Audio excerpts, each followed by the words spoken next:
what is the friction to getting a product like this out?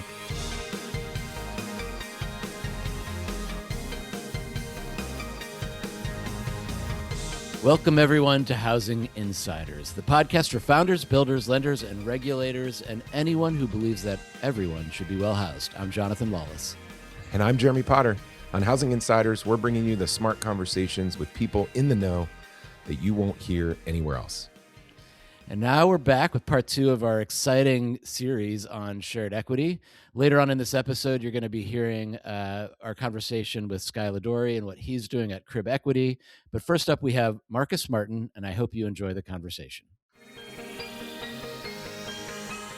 Next up, we're going to talk to Marcus Martin, the CEO of Homium. Homium partners with municipalities, other not-for-profits to give homeowners money up front for a down payment, co-investing alongside the homeowner, and then gets repaid on a portion of the home's future appreciation. So Homium's shared appreciation lending model actually transforms the way communities can think about how you get into that first home and what that means to get your equity position, your ownership started. It also means investors can think differently about the asset class. So I'm really excited to talk to Marcus, to dig in to Homium, because as we've been hearing, John, on this continuum, there's really two sides to this. What do homeowners find and what do investors get? And Homium's the perfect guest. Marcus, thank you for joining us to talk us through this two-sided, marketplace that could transform homeownership. Thank you for having me. It's I'm a big fan of the intelligence you bring on this show, so I feel like there's a big responsibility to try to add to the show. But you guys are great, and it's going to be a great discussion. And really excited about sharing more about what Homium is accomplishing. But obviously, there's a tremendous amount of work that we need to do, and the market needs to do to try to really achieve, I think, this sort of mutual goal of home ownership in a very fair and transparent way. Hey, Marcus, great to see you. Full disclosure, Jeremy and I have both at times have worked with Homium, worked with Marcus in the past. Right. And obviously, that's a nod to our respect for what Homium has built and what they're trying to do. Marcus, before we dig into Homium, why don't you give a little bit about your background? How did you end up at Homium? What's your story? I appreciate that. I am a lifetime investment bank capital markets person. Generally speaking, I've spent time in various markets between emerging frontier markets across a whole host of products, from equities to really fixed income and structured products. Over my 25 plus year career, was also fortunate to get deeply involved in digital assets very early on when I was living and working out in Eastern Europe. And as I came back to the States and was fortunate to meet my wife in the UK and start to build our family in the US, I had a really strong entrepreneurial bug, having spent a lot of time in sort of global capital markets, understanding how disparate infrastructure and emerging frontier markets worked or didn't work, creating solutions at institutional scale for clients, but recognizing the critical sort of diverse need of where that capital goes to within community. And that continued kind of pushing me down this pathway where I eventually launched a broker dealer called Global Oak Capital Markets a little over 10 years ago, with really the focus of being a majority minority broker dealer based in Charleston, South Carolina. But that wasn't the focus. The focus was providing solutions in a municipal investment grade kind of investment banking marketplace that didn't really have a lot of advisory solutions that would really balance outcomes with the incentives of the markets themselves. And that kind of was early in the US version of what became ESG. From there, was very fortunate at Global Oak to work with and spend a lot of time with some of the best banks on the market on Wall Street, friends and folks that I'd worked with in previous roles, but also new relationships. And Global Oak was pretty successful in a lot of the early opportunity zone development in sort of the Southeast, representing some municipalities working in different capacities from that end, but also supporting some of the larger bank efforts like US Bank and others. And that led me, unfortunately, after the events of the murder of George Floyd and this advent of ESG in the US, this notion of what are US banks, American banks, doing in the capital markets and in the investment banking world to try to address some of the climate, environmental, and social challenges. And I took that on as a very unique opportunity to specifically focus, not exclusively, but elevate the need to focus on the social complexities across the country. And as you dig deeper into that, when you're looking at large scale capital formation and the actual capabilities in capital markets of creating new asset classes and all the bond transactions we were doing to try to figure out smarter, more affordable financing solutions that could create better outcomes for affordable workforce housing for sale and for rent, we also came to realize that there are acute tools in the market that can be used in more of an institutional scale capacity. While at US Bank, my intention was to invest in Homium, as I was also in charge of handling a good amount of the fintech investments for the impact side of capital markets. And Homium stood out as a phenomenal asset class, as a new way to think about what capitalism means. As going back to the Adam Smith days of private capital comes in to help support the mission of public entity and public direction to create societal good. And I think we've lost that narrative. And when you have the ability to work with an asset class like Homium that really reframes it by design of the product, obviously the challenge becomes to Jeremy's point, then going back to the investor community who is very used to taking what we would see as more than what is really their fair share when you think about shared equity. We can get into that in a moment, but the product design and the actual structure that Homium has refused to change in terms of its second lien, fair, transparent, one-to-one, zero interest charged across the life of the loan, those are not features you normally see in these types of in these types of institutional products because they're not focused. That solution is focused on the homeowner and the consumer first, truly, fully. And there's really no give or take there. So then you have to work on the other side and understand the yield and the structure that investors could be considering, and that leads you to, I think, mission-based investors in sort of the early stages of a new asset class like this. So anyway, excited to sort of share more about that. But that was my journey. I wanted to invest. The regional banking crisis occurred. Better lucky than good. A prolific impact investor named Jim Sorensen, incredible human being and an incredible leader, stepped in and made a really critical investment at a time where the housing crisis continues to get worse and worse. And as data shows, the average age of a first-time home buyer at 40, a lot of what Homium has done is doubled down on our ability to actually support those working and low to moderate income families become first-time home buyers without the extra baggage that a lot of the product in the market is providing, which essentially scrapes away the wealth creation that homeownership is intended to provide. Right. So I know that was a lot. I probably said a lot there, but you asked me, how did I get into my seat? And I've spent my whole career really focusing on how capital markets and scale capital can solve these community challenges. And there's no greater challenge than the homeownership crisis that we're facing. And so Homium as a tool that can be deployed in this way was incredibly, it was just the timing of it and the opportunity for me to join the team at Homium and actually help take the program and the product further down this pathway was an honor. And so it's been an honor of a lifetime. It's been a challenge with a startup because that's what happens in startups. But the message is not lost, and the interest in terms of how we can get this in the market is certainly there. I mean, that's an incredible journey. And it's for most of us, it's like, I don't know how the hell I ended up in the job.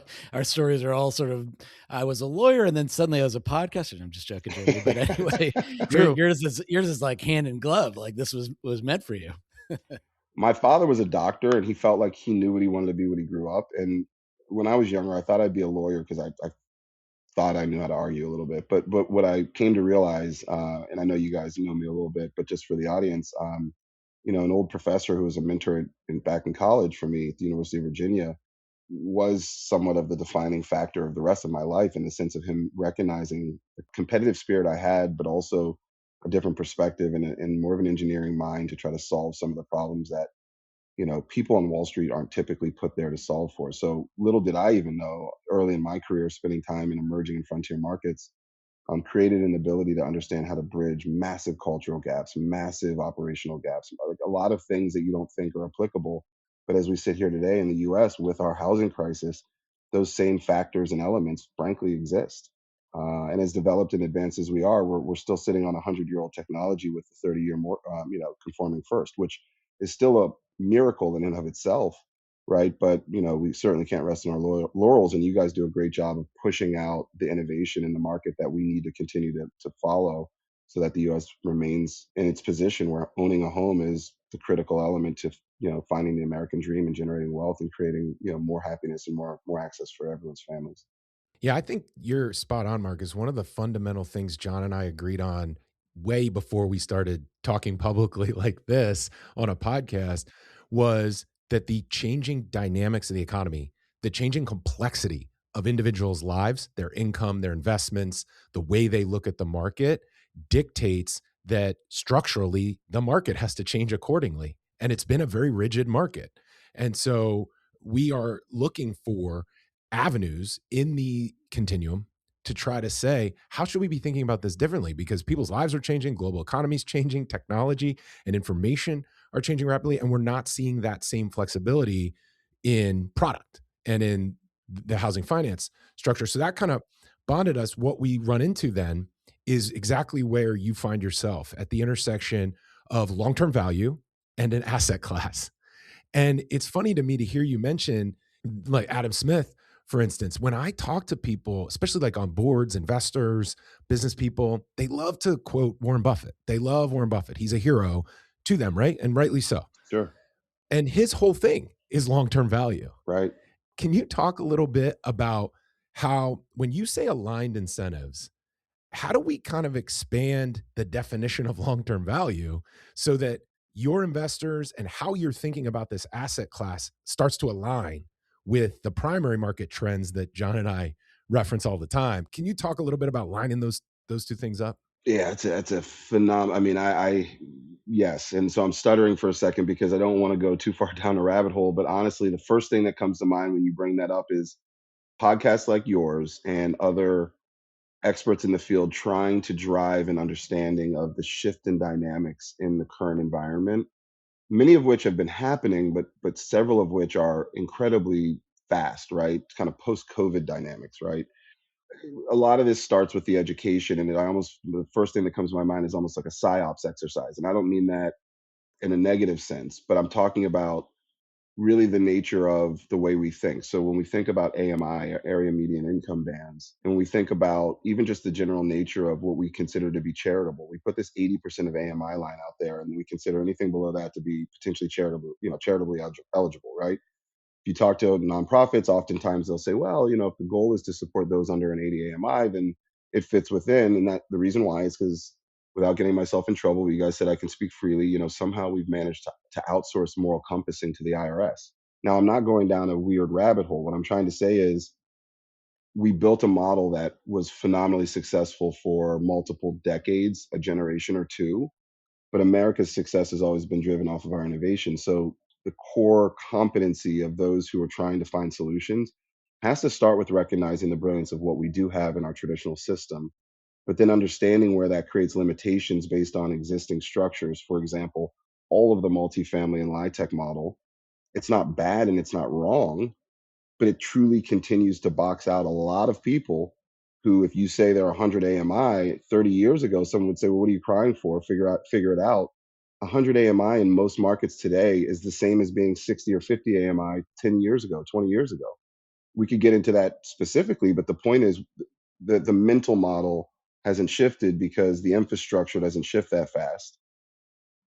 But the reality of what people are facing is shifting faster than the infrastructure understands how to shift. So people like us have a collective obligation to continue to say nothing's broken fully, but to not tweak a system that needs innovation is to continue to suffocate the American dream. And then when you work backwards from that, we start to understand that second lien products and shared equity and shared appreciation and things of that nature, if they're done correctly, no, they are not a lender. We are not a lender of first resort. And I want to say that out loud. For those who think a home equity investment, which we are not, we are a loan, we are a lender. For those who think a second lien is I don't even know the right word, but it would be a priority in financing structure 30, 40 years ago, that's not correct. What we're dealing with in this current market is a third of a teacher's salary is not going to get you anywhere near your first home. So you've got to fill the gap. And because of that, over the last decade or two, a tremendous amount of additional predatory product has come to the market. So people who take the blinders off need to understand that we don't have the median incomes adjusted with the reality of what home prices really cost. We haven't talked about the fact that anyone who wants 100% of nothing can rent forever, but if in a very fair, transparent, and affordable way, they could own the majority of the equity appreciation of a home, again, over a 10-year period versus renting, we clearly understand what that means. We do enough analysis to include maintenance. We'll talk about, I know you guys love the D. We'll talk about some of the success we've had in Detroit, but when we think about what someone was renting versus what they're now paying in ownership, principal, interest, taxes, insurance, and in assumed maintenance. In most instances right now in Detroit, and now we're seeing it in Utah and other places we're launching programs, the new homeowner is paying less a month. They have monthly savings than what they were paying with rent. We all talk about being rent burden. Everyone is rent burden. People who rent are rent burden because every other expense has ballooned on them, right? So managing your life, as Jeremy was talking about, has changed. And to land the plane of thought, I feel like it's bigger than the idea of us just saying, let's dig under the hood and talk about innovation. We have to focus on the reality that we have infrastructure that is stale. If we had a bridge that was 100 years old and we kept driving thousands of Mack trucks over, 18 wheelers over it with tons of what would eventually happen, right? So we know that that's where things are. It doesn't mean the system's broken, but large scale tweaks and innovations like Homium seeks to do, not displace the current GSE eligible first, enhance the ability for a buyer to have that type of dignity in their ability to approach a first lender with a second product that's not taking advantage of them. That's really the focus of Homium. So we can be the cleanest shirt in the dirty laundry, right? Because if you have the money, you don't come to Homium and say, I need a second lien, right? That's not the way the world worked 30 or 40 years ago for our firefighters and teachers and folks who are working their backsides off. So we have to get that straight too. Any second lien is not that's not the first choice. We're in a different marketplace right now. And looking at the data, you have to understand the demand for second liens and the demand for affordability gap financing is extreme. And we know that, right? So let's address that with product that is safe and sound for the consumer and try to rethink what incentives and outcomes really look like when we're co-investing instead of scraping yield from an asset, right? Co-investing with people in our community instead of just scraping yield off a home asset. Yep. So let's unpack a little bit about what your product does exactly. And we've been talking about we've talked with Skye from Crib Equity about the concept of a shared appreciation or shared equity position. But I want to unpack your product specifically for how it works for consumers.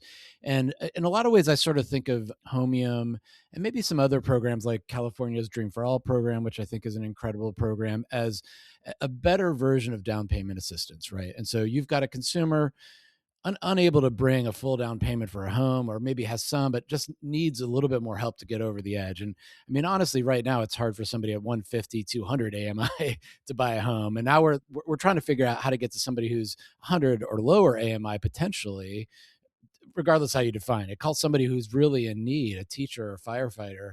I just ran a quick thing on Claude, and I was actually surprised at its result. But it said it estimates roughly $2 billion annually is spent in down payment assistance, which is freaking crazy. So down payment assistance is just like me writing you a check, right?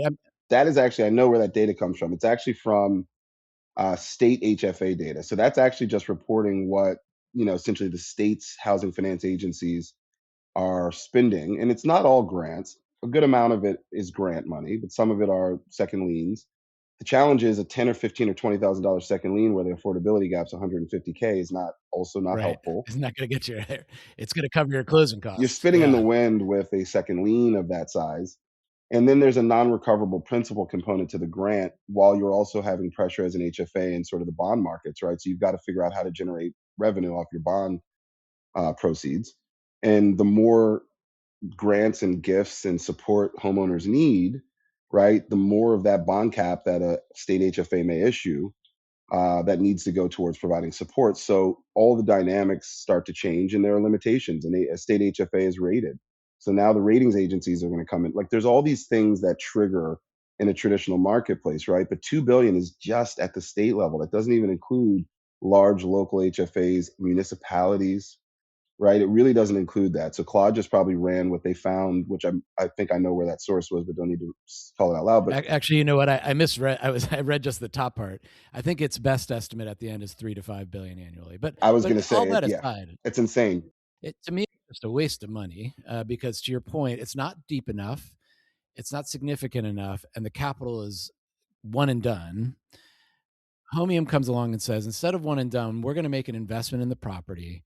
And then very importantly, and you mentioned this earlier, is that you've taken a very different tack than, call it a crib equity, but a lot of these people who are unlocking equity are taking, in which case they're sort of going to give you a 10% down payment, but then they're going to get a 5 multiple on the appreciation. So in other words, they might split the down payment with you. And I appreciate the logic. You went in half, I went in half. We split the appreciation 50-50. That's kind of the logic there. And a for-profit entity pencils out. But in your version, instead of saying, I'm going to give you 10% down payment, take 50% of the appreciation, you're doing one for one. In other words, we're putting 10% in, we're taking 10% of your appreciation. So can you talk about the importance of that for your model? And I think specifically, what I think that means for your model is that it becomes very hard to raise private capital, but for impact capital that can do that. I mean, there's a certain return. We'll get to the investor side later, but like that's doable and it's way more effective and efficient than the impact capital that might be flowing into down payment assistance programs. Does that resonate? I think that that is a spot on early stage analysis. And just to double click on your point, giving 10% because it's half the down payment and taking half of the appreciation, or however some of those other solutions work, is ultimately because the investor needs 15 to 20 IRR, like you said, right? So we know so that's the reason there. I just wanted to double click the 15 to 20% where you get that number from, right? So if I'm expecting home price appreciation to be 2% per year, Right. I need a multiple of that to get anywhere, right? And Correct. so what you're saying is like investors are saying, okay, there's this asset class, home price appreciation is forecast to be 3 to 5%.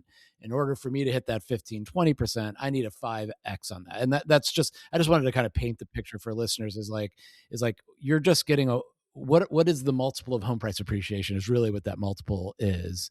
And others are saying I need a 5x, and you're saying we can do it with 1x. Yeah, and 1x truly is okay. We're not discounting the purchase price so that you get a little more room.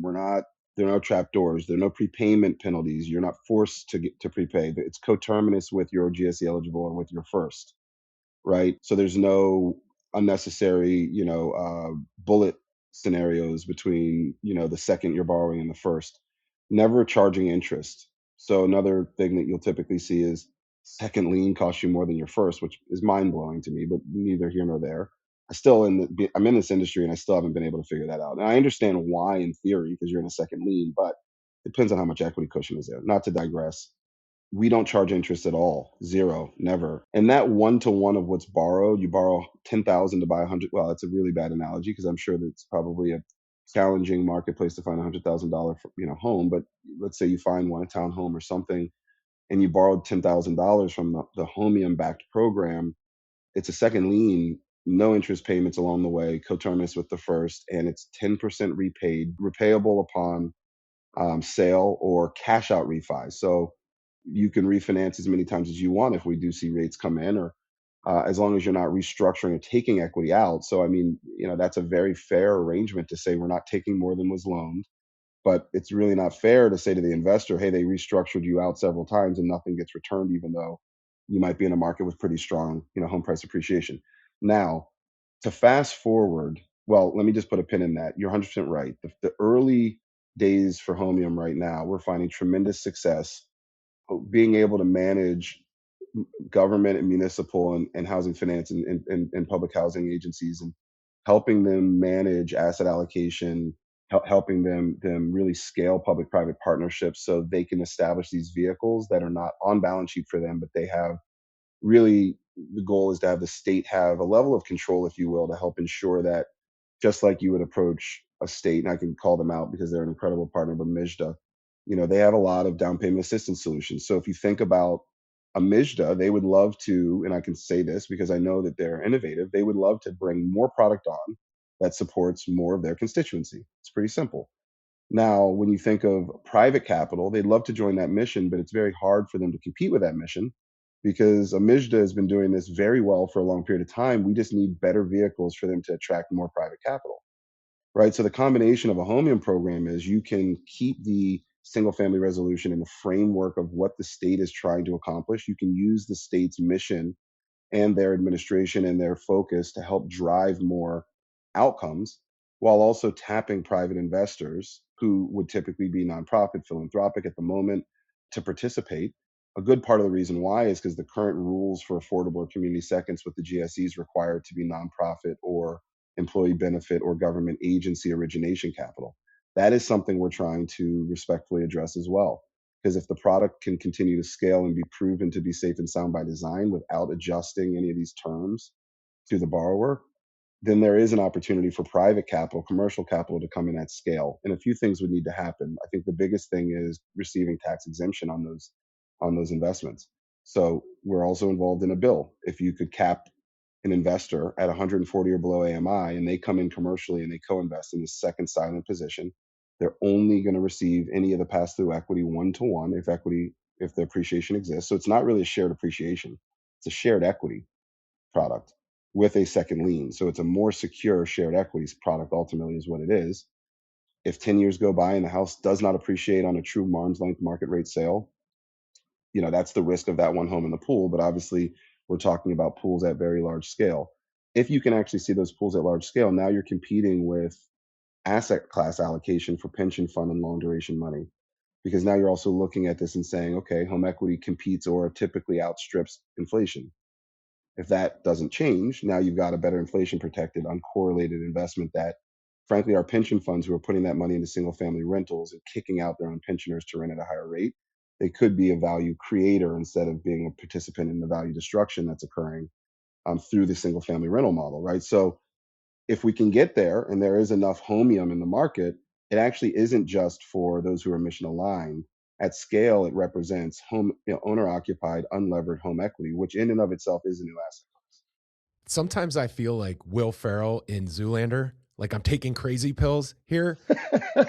That makes so much sense, Marcus. I'm going to try to walk through each of those layers because from a policymaking perspective, we're seeing attempts to tap into a 401k in order to create funds for a down payment. This bill that you described, just from a policymaking perspective, sounds like almost like the twin or the cousin to that concept, which is let's give the proper tax treatment to deployed capital that will enable home ownership and then make those funds not just treated from a tax perspective beneficially to home ownership, but then also make them refreshed, Correct, sustainable. That's right. Instead of going away the way you just described from some of these grant programs, billions of dollars a year, we could actually see them coming back around and being reinvested. Next, you said investors can come from the exact funds of the constituents who need these homes. This is actually pooled money that is supposed to be invested on behalf of pensioners who are the people looking for these houses. So that's the other alignment that works very well once we get to that group. And then third, I hear all the time, people are like, well, you should want 100% of that $400,000 house under the traditional model. It's like, well, no kidding. I should want that. Of course you should. Yeah. But I can't have that. I'm eligible for $325,000 of credit from Fannie and Freddie. Can I deploy that, please, and get that working for me? No, I have to sit on the sidelines because it's not enough to get 25% further into the house that's sitting in the neighborhood that I want. No, we're going to keep you out. You have to wait longer. And so at each level, there's an element of common sense here that to me is very valuable when you're introducing a new asset class, when you're introducing a new product, because you need it to kind of intuitively make sense. And I feel like we've described, at least at the surface, on 3 levels where it does. And to me, that's where I'm like, this is starting to make common sense. And when it makes common sense to people, that's a really good sign for a new I can tell you product. that the one thing that warms my heart is we are not struggling with Congress, both sides of the aisle, dealing with this bill that we expect to come very soon. And it does just that. It defines what we would call a fair share appreciation mortgage, which essentially are all those things I described that Homium is. Homium by design just strips out all the leverage, the trapdoors, and all the noise. It just strips it out. And so much so that we did get a shout out from the CFPB about this time last year. In a footnote, they mentioned in sort of an amicus brief of some of these other actors in the market, Homium might be the only exception to the rule because we don't add any loan level pricing adjustments and all these other things that kick in and kick out, and none of that exists, right? So what happens now is you've got this really clean model that if you could define what it is in terms of a fair share appreciation, restrict obviously what some of those predatory angles might be. It's not coterminous, it's charging a minimal amount of interest, it's not a zero interest loan. There's leverage, John, as you mentioned, on the payback instead of it being one to one, right? Defining what that asset is, that covered investment, Jeremy, as we're talking about, and then moving it to a max. So now, first of all, there's actually this weird phantom ID issue. If you are funding as a private investor or commercial investor, funding any deferred contingent interest loan structure, which Homium is, because we charge no interest, we defer any of that yield to when the house is sold, and then if there's appreciation, right? Currently, the way that the IRS tax code and the Treasury is structuring it is you have to create a assumption of appreciation annually as the lender, and then have a tax liability against that on an annual basis. So the borrower naturally doesn't deal with that or true up till they sell. But the lender, especially a lender who is truly a second lien, co-investor who's silent, no other access. Again, I mean, it's like an equity-like product that has better bells and suspenders because it is a second lien. But so the next step of this bill is let's align the tax action. There are no tax benefits for any of these types of loans unless it's below 140 AMI. But anyone above 140, it could be whatever the number is going to be. To your point, very high cost burden areas should be able to have flexibility to increase that number. But respectfully understanding that there is a limit to what we can consider the missing middle, putting an AMI level there and saying anything below that, obviously down to deeply affordable, creates that final benefit of this bill, which is almost primarily going to be a tax bill that then provides tax exemption. So I know I kind of said a lot, but what does this actually mean in practice? The headline, or whatever you want to call it, is this is basically a scattered site opportunity zone concept. This is a scattered site opportunity zone concept because Homium's financing has nothing to do with which home. We can restrict it for developers specifically for new product that, new affordable for sale coming online. In the state of Utah, it's open to the entire state. There's also a restriction for energy efficient mortgages, and then there are other geographic restrictions to markets like South Salt Lake and Mill Creek based on what investors and donors were looking for. But at the end of the day, Homium, if any fair share appreciation mortgage is able to receive this tax alignment and tax exemption for the 140 AMI or for the missing middle and deeply affordable investment, if you do that at scale and you receive tax exemption, now you're getting home price appreciation at a tax exempt return, and it's scattered site, and everywhere in the country needs this support. So you're not pointing out different parts of cities and drawing maps that could create other challenges. You're simply just trying to serve the community through the lens of MIJDA or whoever it might be in their local community, trying to help create new homeowners, new taxpayers, new community, new loyal community members and residents. I mean, that's fantastic. I'm so excited to hear you say all of that, particularly about the movement in Congress. I mean, I'll say I was recently at an event that Congressman Barr was speaking at, and he mentioned Homium, and it was great to not only hear him mention Homium, but he had that sort of look where it was clear, like it finally made sense to somebody that like this is a real opportunity for us to do this in a way that's more fair. I'm gonna say something, John, real quick. I have to get this off my tongue. This is going to be the first, maybe, and last time you'll hear this. I heard it here on Housing Insiders. We're actually getting more movement from both sides of the legislative aisle on this topic than we're seeing in business. And the reason why, John, is all the things we talked about. Where's my 15 to 20 IRR? And Andy Barr says that doesn't help my fellow Kentuckians. That's not helpful. What's helpful is figuring out a way to co-invest. Some have called it a rich uncle scheme, right? Right, family who have wealthy family members, they go to them and say, what can I do? And they, well, just repay it when you can. Okay, right. Well, we put a second lien on it and we only take what was borrowed. Totally. I mean, so during the Biden administration, they obviously were very focused on housing as well and Build Back Better. They were contemplating a lot of money being assigned potentially for down payment assistance. And I had the opportunity to talk to some folks in the administration at that time, and was bringing this up because, again, California figured this out. I mean, the Dream for All program is very much a publicly subsidized version of Homium. I mean, it doesn't have the same things, doesn't have the tax benefit, had an interesting way of sort of commingling the public dollars with private dollars, but all that aside, it was a good idea. It was well executed. The team that did it is incredible.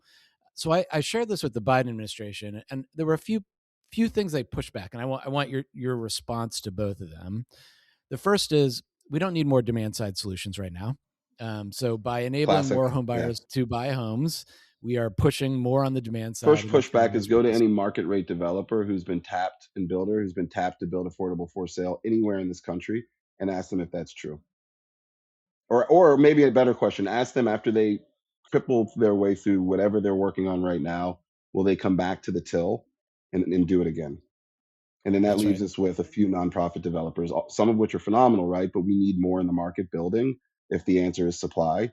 But supply doesn't magically exist if there's no way to finance supply. It's the reason why the multifamily market keeps working. There's always a takeout. I'm not calling anyone out negatively, but Berkadia is a great company in that space. I worked in large scale capital markets. We didn't do multifamily bond transactions or anything of that nature unless we knew what the takeout was. Problem in affordable for sale is there is no structured takeout. Homium wants to build funds that can accomplish that, to ease the Yep. pressure Great. from the construction debt, to ease all the issues, right? So there's this fantasy that it's only supply driven, it's not a demand issue. But ask anyone who's been trying to put supply in the market in the last 18 to 24 months how much of their concern is driven off of their ability to deliver, which is always going to be increased costs, versus the reality of what they can sell these homes at for them to want to come back and do it again. I think that's a fantastic answer to that. Another way to I think about it is like I would go build $400,000 home, but nobody can afford that. If people could have this and be able to afford it, that makes a lot more deals pencil out for me. And that's another way to look at more supply could come online. But let me raise the second point because I think it was more. I mean, that's often an excuse that's thrown out to not do something. And I always think like, look, the worst case scenario, you're actually leveling the playing field of the demand side, where it's not just rich cash buyers, but now you can get other people who could actually get into homes that need it more. But that argument aside, the other one I get a lot, which I often struggle with, is the complexity. I just don't understand what it means to get a second lien that's not really a loan, but it's an investment where there's a share of the appreciation and something gets split at the end, and it's really complicated. So I'm just not going to do it. It's unfortunate because I think when people really do understand it, like, why are you giving money away when you could do this and literally multiply the effect by 100? But still, the complexity, and I hear this from lenders, I hear it from realtors, is that this product is just too complicated. The market is not built on the commercial, on the lender, realtor side. Their job, even the lender, which might sound shocking, and I might offend some people here, but I'm just going to keep it a buck. On the lender side, your job is not to be a case manager for the homeowner, for the prospective home buyer. Your job is not to be a consultant, right? Your job is to fit things in the box and print the ticket. And I don't mean to sound crass or crude. There are plenty other things that really good loan officers and realtors do. I have all the respect in the world. But the apparatus that everything is built around does not require them to pause and say, okay, you only need 19% to get over PMI. But if you had 25 or 30, you could actually get to if we also include the assumption of maintenance and a few other things, you could get to a place where you're actually saving $200 a month, including the assumption of annual maintenance. You're actually in a better place from an affordability perspective, and 100% of nothing equal nothing. So for the next 10 years, if you continue to rent with $200 less in your pocket, this is the outcome.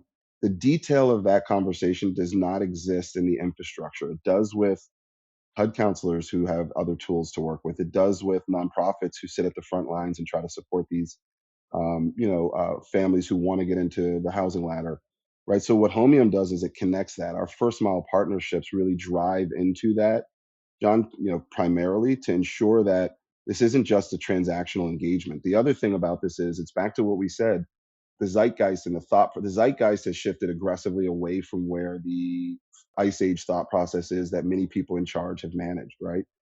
If we can wrap our head around the fact that down payment assistance funds grew 6% last year based on a couple data points. So like the concept of down payment assistance is what it is.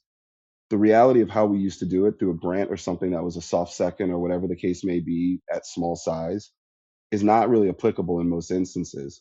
So to plug the actual affordability gap, you can't ask taxpayers to go 5x in the current model. If we can go up to 20, but now the affordability gap's 100, again, duh, right? Simple thought. So no one's going back to the taxpayer and saying, "Oh man, this thing has moved really far away from us. We need $100,000 grants now." You're not seeing that because it's not realistic, right? So understanding that the second mortgage or that additional financing solution is required for people who are not going to be in a position with their debt to income, despite great credit, despite great track record and work history. Debt to income is typically the killer. So if you don't qualify debt to income and you don't have a whole lot of cash sitting around, what do? And then you get pushed back into this fear factor where now I'm just going to rent for 10 years. And you've missed 10 years where you're producing, hopefully building your family, but the wealth, right? Three quarters, excuse me, of all Americans' wealth, we know this sits in their mortgage if they're a homeowner, right? And a mortgage is a forced savings account if it's fair. Can I put a practical point on this just to make sure we're all on the same page, which is if you're going to put money to work on behalf of someone to own a home, the best way to put it to work is something like this because of the attributes it can have for them to be able to get in the game at a lower entry point, because it can support the community and the economic development of communities as we make more homeowners. That's good for the economic engine of this country and of communities. And then I also think one of the key things that we're trying to say here is we're not artificially capping the market. There are so many products out there that are trying to push back on natural home price appreciation or natural market development or natural equity positions. And they're saying, no, let's artificially cap that to keep certain things like a monthly payment or an entry point affordable. But that is disruptive to real estate, net real estate, big real estate as a market. What you're saying is this actually is another way to invest capital that then lets the market continue to appreciate. And I'd rather have a lower percentage of a bigger number than nothing. Yeah. And market forces are going to require market solutions. We're just not in a place in society where anything else is going to work. And I know that that's scary for folks who don't understand the markets in the depth that we've all dealt with it. But this is why you're constantly putting innovations out there and trying to get people to think about the markets a little differently, because we need market-based innovations. What's fascinating with Homium is it's one-to-one. So if a nonprofit says, I don't even feel comfortable as the homeowners are creating their first back because they're making their payments, and as Homium charges nothing on the second, and as the home is appreciating, we've had multiple instances where nonprofits would prefer to restrict the return they're getting so it essentially accretes back to the homeowner. No problem. We can cap what any one investor may want, but as a product and as a model, we really think where we are is right at sea level. The goal is to have nothing. It's as when you get under the hood of Homium, boy, will you be disappointed. There are no tricks. What you will be excited about is the technology that allows us to securitize, pool, and manage on a portfolio management basis on a going basis using blockchain, not for any other fantastical reason, but to immute impact data, to immute performance data, right? To do things that are really, really intentionally valuable for the improvement or the enrichment of the asset class. Now, CRA banks are more interested in purchasing those pools in a secondary, and that's the recyclability. Now you can recycle those proceeds and not wait for prepayment and go back out as the state HFA or local HFA and help another set of homeowners. You don't have to sit around and wait for prepayments. I mean, okay, I'm really excited to move into that part and sort of talk about the capital market side, because that's sort of the other place where I believe Homium has really, really innovated. But let me first put a really fine point on this between what you and Jeremy have just said. If the federal government is looking for solutions to help people buy right now, and they want to put money to work, first of all, you could just take money that's already out there being used and make it better by putting it into this, right? If we're really talking about $3 to $5 billion, we could have a 10x multiple easy, maybe a 50x multiple on what that money is doing by using a structure such as Homium's. So that's one really important point. But I think looking at this administration, what they're trying to do and looking for solutions, the other thing that they are also very interested in is solutions like blockchain and crypto. I think right now the House Financial Services Committee is really, I mean, all of Congress right now is sort of debating sort of crypto rules and things like that. And what initially drew me to Homium when I first heard about it, because I had seen plenty of models that were 5x multiples, and I'd seen nonprofit models that were 1x multiples like Homium, like the California Dream for All.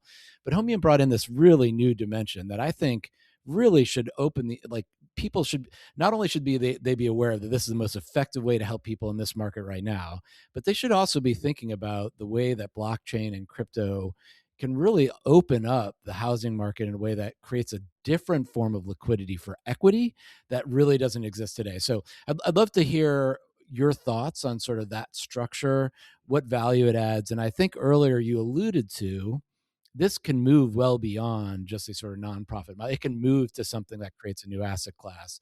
So I'd like to sort of hear more about your thinking about how the structure and the blockchain and the technology really enable that long-term future for Homium.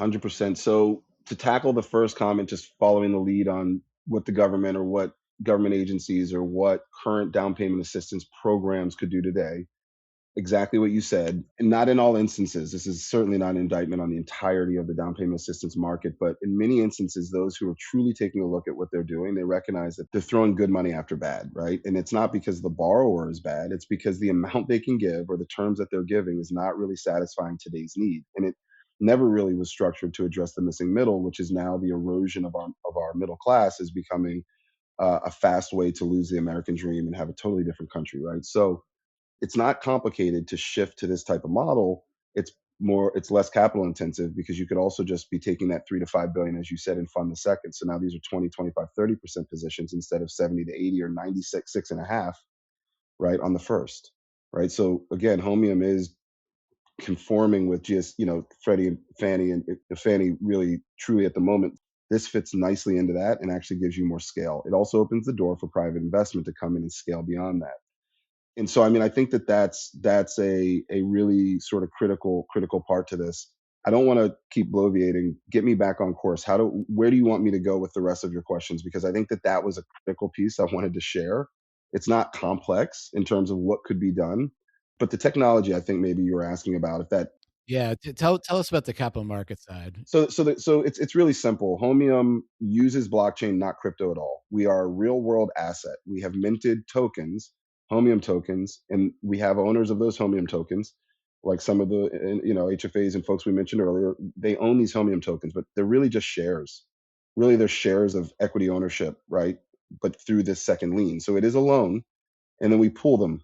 And then the funds that we're managing are pooled funds with blockchain. So we have a portfolio management pricing efficiency. We have a bunch of efficiencies because we're using this dynamic ledger. So we don't use blockchain for anything other than, and it's important for our database and for our sort of core of how we mint or issue these securities and how we manage them through transfer agency and other things that again mimic traditional capital markets. The reason why that's important is the token side of it allows for easier secondary liquidity, right? So if you can think of like the Tobias Harris program in Detroit, shout out to Tobias and the Pistons because they are on fire. That program, is currently funding a bunch of first-time home buyers in Detroit. It's an amazing program. The pool of all those second liens, all those second liens are instantaneously tokenized, if you will, or minted on blockchain in a pool for us to manage that pool from a portfolio basis for those investors, right? So if it's 2,000 loans in the city of Detroit or across the state of Michigan, we're using technology to manage efficiency and scale, also transparency, also for a whole lot of other potential secondary pricing elements and things like that. So what we've done, you mentioned Cal HFA, big shout out to them. What we've done and what we were working on even prior to Cal HFA launching their first wave of the program, Homium's, as you guys know, is approaching 10 years old in thought, design, and now deeply in the market. But what we really did was said, okay, if this is actually going to work at scale with all these small consumer loans, how do you put them and securitize them in a way where they can be priced and packaged so they can be perfected, to use a big capital markets terms, in the capital markets? So what does that mean? It means that eventually, a state HFA could say, you know what, we're going to issue 2 billion in bond cap, and instead of 200 million of that 2 billion going towards these DPA programs, 20 to 30 or 50 will go towards a fair share appreciation program like a Homium, right? We know that there's a yield on that. The investor on the bond is looking at the pricing of the bond slightly differently. And there's also a tremendous amount of potential velocity underneath those funds because now that HFA and those private investors can come in, pool, make those investments. Banks and others can purchase them on a secondary, recycle, right? And continue on. So the technology actually creates the basis from which securitization modeling and all the other perfection, if you will, of the asset class exists. And then that kind of leaves the last point I was mentioning, where this does then create an asset allocation discussion. If you have Homium at scale, which we're working towards this year, what then happens to the pension fund or insurance investment manager or whomever is sitting in a long duration position and is matching liabilities over longer duration, right? Obviously, this is creating a pass-through yield of home equity. If we get the tax exemption, even better. So you don't have a fixed income return. But again, when we think about asset allocation at a pension fund level, they don't always have what we consider to be a fixed income return. A lot of it can just be inflation protected. A lot of it can be more, could actually have more drag in the municipal credit market than owning the equity of a home in that same municipality that's yielding you negative return. But you could actually be getting a return on the benefits and the appreciation of the community because the homes are appreciating, right? So you actually get into this bigger picture discussion. We've had third party consultants address this and point out how Homium as an asset class actually has a place in a long duration portfolio, with or without the tax exemption. Tax exemption is obviously just going to make it that much easier to get commercial capital in earlier. That's right. I think I really like the idea too, on the way to scale, as we think about it, we can start seeing municipalities, neighborhood housing programs, city housing programs, state housing programs. We can actually see them compete for talent, compete There you for go. homeowners for this missing middle that we're talking about. Because now, if you want that, and if you want the folks we're talking about living in your community, we can actually see jurisdictions become magnets for homeownership. And will people move to my city, or will people stay in my city instead of leaving if they can find a home here? And I think the answer is yes. And I love the idea of putting those neighborhood, city, and state programs to work on the way to nationwide scale.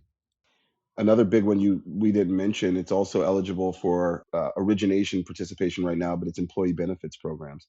So we're fortunate to be speaking to probably 20, 25 states and like at a state level and down to municipalities, some of the largest players in those states at the governor level. We're having these conversations. We're trying to get it all the way across the country, right? But there's one particular state in the Midwest, and I'm not going to call this out, but if the viewers do a little bit of research, they'll know which state this is. I will say it's not Michigan, but Michigan is not that far behind. But this other state is actually leading in recruiting in job growth, job creation, right? So there's a couple organizations at the state level that are really tasked with continuing that growth. And surprise, surprise, their biggest concern and challenge right now, prior to recognizing that it was actually a recruiting tool, they're now real. It's kind of like the classic, do you want to take this cybersecurity product? No, no, no, no, no. Then you get hacked and they're like, all right, well, it's 10x, to fix the problem. Right. So now there's a really smart state that's recruiting a lot of great talent into their state. They're getting all these contracts from these large manufacturers and and they're building all these factories and all this stuff's going on. And they're at a place where they already recognize that this is more of like that breach in security where it's like, oh shoot, this is going to cost us more. Like we had a moment a couple years ago where we could have used it to recruit. For them, thankfully, it didn't seem to be an issue. They're leading the country in terms of recruiting new employees into the state.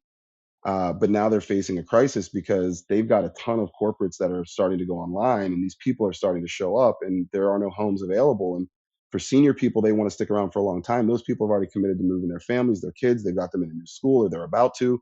They're likely going to want to own a home, right? And for anyone else that's working that loves the market and the area that they've been recruited to and want to stay there, they're going to want to own a home, right? So it's fascinating how even the employee benefit conversation is going to have a totally different shift and turn, I think, in 2026 in the way that they can show up to resolve these challenges because it's very much aligned with their business mission. This is what I did at US Bank when I would talk to a corporate treasurer. ESG sounds great, but it's only as important as it's meaningful to improving the outcomes of the business, to reducing margins, to reducing risk, to all the business outcomes a corporate needs to think about. Those are the pieces of ESG you deploy, right? And if you're an employer, one of the massive components here is how do I create stable housing so I have loyalty and long-term employment and reduce turnover expenses because turnover expenses are insanely high right now because cost of living is a major factor for recruitment. I want to ask you our last question that we typically ask, which is the magic wand question. So is there something that you would change overnight? Like if you could change anything that's kind of preventing you from reaching the scale. I mean, it sounds like you guys are making incredible progress and congratulations, but if you could cheat and use a magic wand to change anything regulatorily, what would that be? I'm afraid of time. I've always said that. The only thing I'm afraid of is time. And time is not our friend in this challenge, not just Homium, but just generally finding a way to create a fair, affordable way for first time home buyers to enter the home ownership ladder.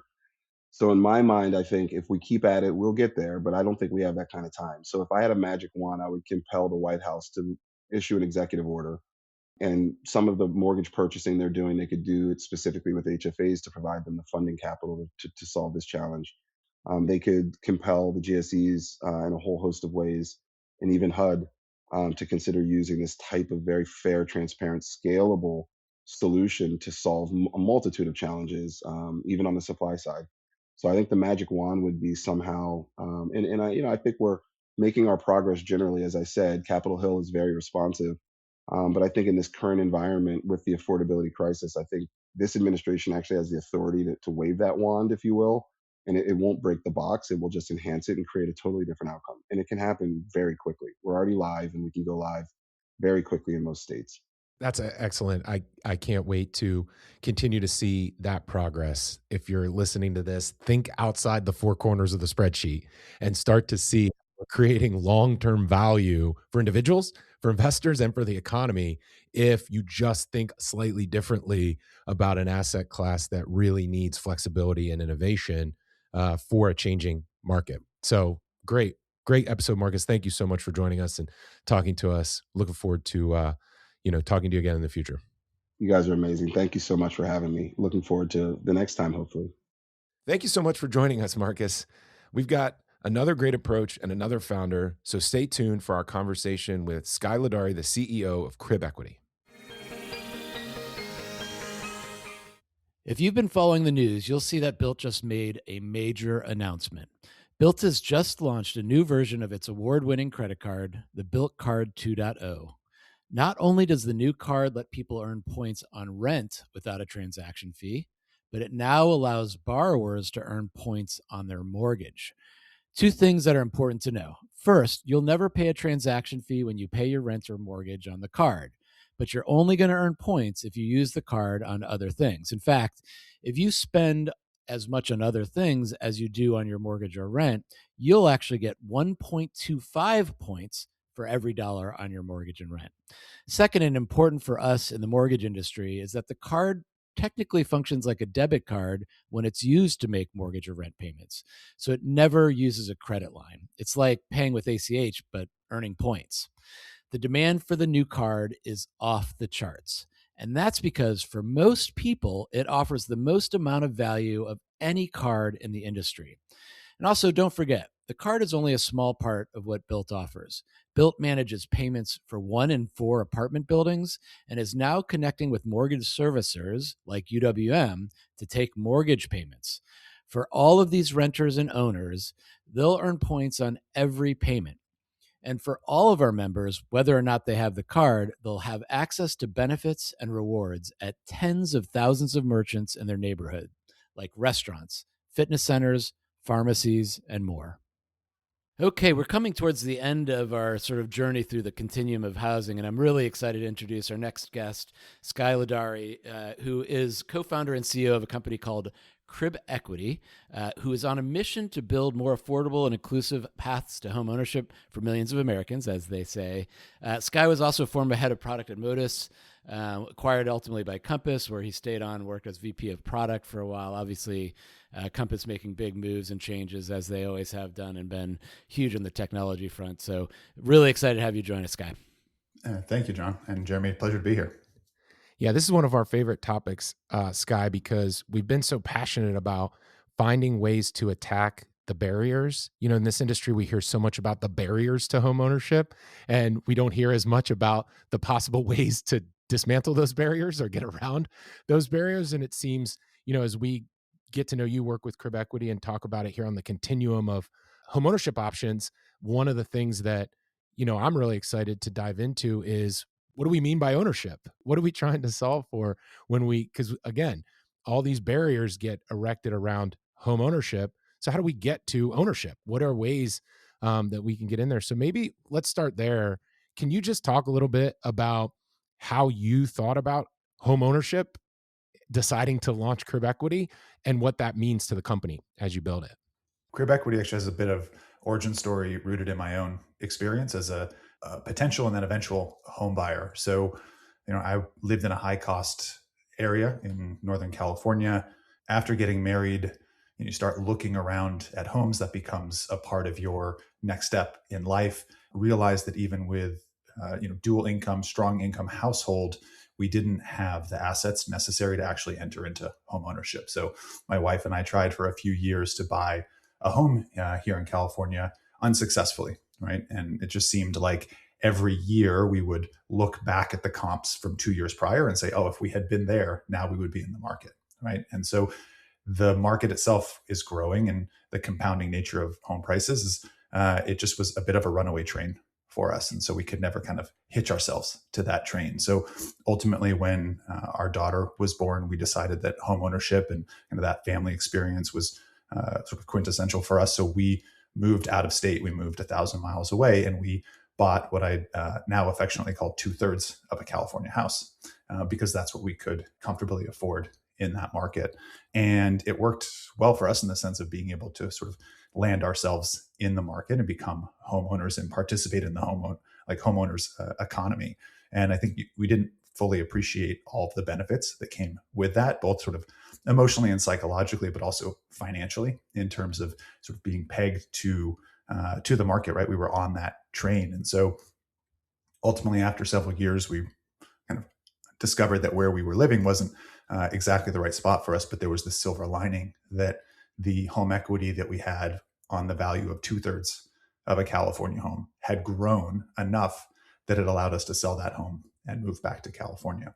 And so I think the parallel there, Jeremy, is something I've heard you talk about too, which is sort of, the new starter home may not be an entire home, right? It is how much of a home you can afford or you want to own. And so, if you can afford to buy a $400,000 home, but all the homes in your area are 500,000, you can use a product like Crib Equity to sort of bridge that divide to become an owner, to own part of that asset. And ultimately, I think kind of getting on that train becomes the lever to continue to participate in the ownership economy going forward. And that's really one of the things that we focused on in founding Crib Equity was, how do we leverage new financial structures to allow people to get into the housing market? And we've found that there's both buyers who need that assistance to get in, and interestingly, also buyers who would just prefer to buy a home in a way where they're less levered and they're less extended, on their personal balance sheet. So that's kind of how we came to be. It's amazing. I love the personal stories that founders of companies in housing have, because it's always been so miserable for so many of us to buy homes. I think when I had my daughter, Jeremy tried to get me to move to Detroit, but no, I'm staying in my high cost. I'll just wait. But obviously, the idea of being able to move and then build that equity is the classic step up story, and you just can't do that in a lot of parts of this country. And so, Skye, I think almost half of our listeners can probably just totally relate to the story you just told.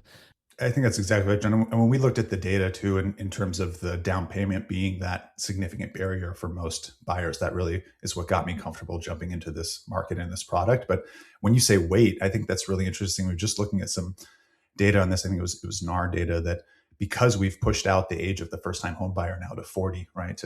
And historically, it's always been late 20s until we got to, I think it was 2010, maybe 15 years ago, we hit 30. And then in the last 15 years, we've added another decade onto that, right, to 40. And for someone buying a starter home, $250,000 to $300,000 over that decade, they're basically losing out on $150,000 of equity growth, right? Which is substantial, right? It's 50% of the value of the home. And so I think that sort of illuminates this and puts numbers on this idea that if you don't get in the market now, you're going to have to get into a higher priced market in the future. And that just keeps increasing the height of that hurdle. I want to dive into the nuts and bolts of the product, but I just had sort of two really tactical questions. And then I would love to hear just like a generic description of the product. But the tactical questions are, number one, we track home ownership rate as a country, and kind of to Jeremy's question, these models are different. So is this a 1 or a 0? Do you count the people that use Crib Equity as homeowners or not in the home ownership rate calculation? That's just a tactical one. And then also there's been a lot of terms that get thrown around for the type of product we're talking about here: home equity investment, shared equity, shared appreciation. And I want to know the lingo that you use in your product. But anyway, those are a couple little tactical questions, but why don't you just tell us generically or generally kind of how the product works? In terms of tracking home ownership rate, we do we do count our customers as homeowners, right? It's sort of core and tantamount to the product. We are not buying these homes in some sort of third-party vehicle or entity and having people experience a share of them. They are owners on title. They become homeowners. They control the asset. They make the determinations about when to sell, when to refinance the asset, how they would want to update it, anything they want to do to the home. They basically treat it as though they were the sole owner from a management and a living perspective. And I think that the terminology is important, and we haven't really landed on a taxonomy for the industry yet, which is probably where your question comes from. I don't think it's shared appreciation because we are an equity product, so we focus on that equity piece. Shared equity is maybe the closest, but there are even some I think, historical drag on that as a category that we maybe don't want to be associated with sometimes based on more predatory terms that have been in the market. So I tend to use co-investment because I think that's really what we're talking about is a third-party investor who would put capital into a home to help a home buyer with their down payment in exchange for essentially a shared investment return, if there is one, on the eventual sale or exit of the home. So, we can call it shared equity, we can call it co-investment. It's interesting, Skye, because obviously I've endorsed and I like the phrase co-investment as well. But it is interesting how much taxonomy matters, right? It's not uncommon. I mean, those of us of the millennial generation and younger, like we don't mind sharing things about ourselves, as social media will attest. But like, it's not uncommon for our generation to say, like, who's your mortgage with? Who's your servicer? Like, who do you pay? No, we don't ask home value necessarily, mortgage payment per month, but we don't see that company as a partner. There's almost like an antagonistic relationship between the bank or the mortgage company or your servicer and you as the owner, despite the fact that in a traditional mortgage setup, like that's a partner. It's not a co-investor, although I think some mortgage companies will advertise that they're kind of partnered with you in life type of thing. And so it's interesting that this is an actual co-investor. This is an actual silent partner in the home. But a lot of our preconceived assumptions or the taxonomy still act to kind of make people skeptical of a true co-investor when your existing partner is not necessarily a co-investor in the upside or in the successful outcome of your home ownership journey. I think that's true. And, going back to my personal experience with our first home, that was one of the realizations I had too, right? Was when we sold that home, I had an ultra low mortgage rate as compared to today. And I realized that, I had appreciated a decent amount of return on the equity invested in the home, obviously to move back to a higher priced market.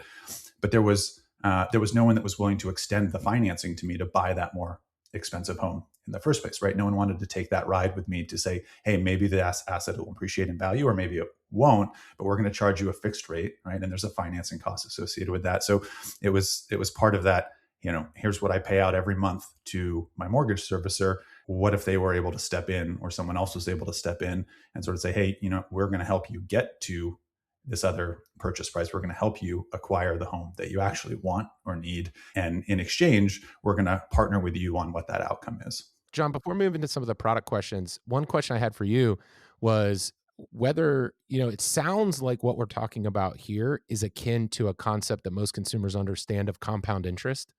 The earlier you get in, even at a smaller amount, the better your outcome is over time, because we all have heard about compound interest. We understand it. Do you like the idea of home equity as get in at a smaller number and compound? It's not even a smaller number. The way Skye's describing it, $400,000 versus $500,000. You're still $400,000 in. But do you see what I'm saying? Is that a helpful framing for you? Do you think consumers would understand that? Or do you think it's kind of mixes up financial products and it's confusing?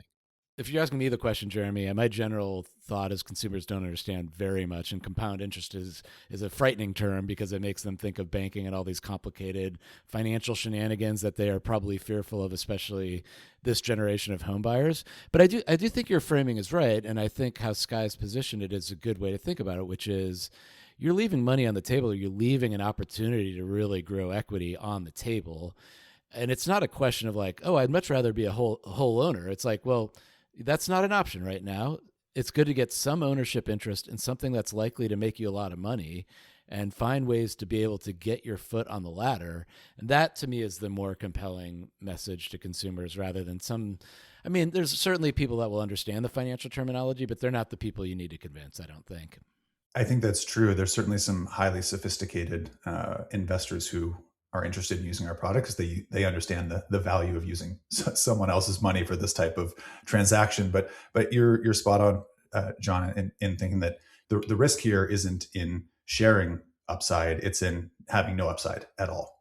And I think when we anchor to the idea of someone renting or not being a homeowner, and then thinking about them having a shared interest in ownership, that's an upward move. Because for a lot of people, the benchmark is not, I'm going to own the home outright fully myself.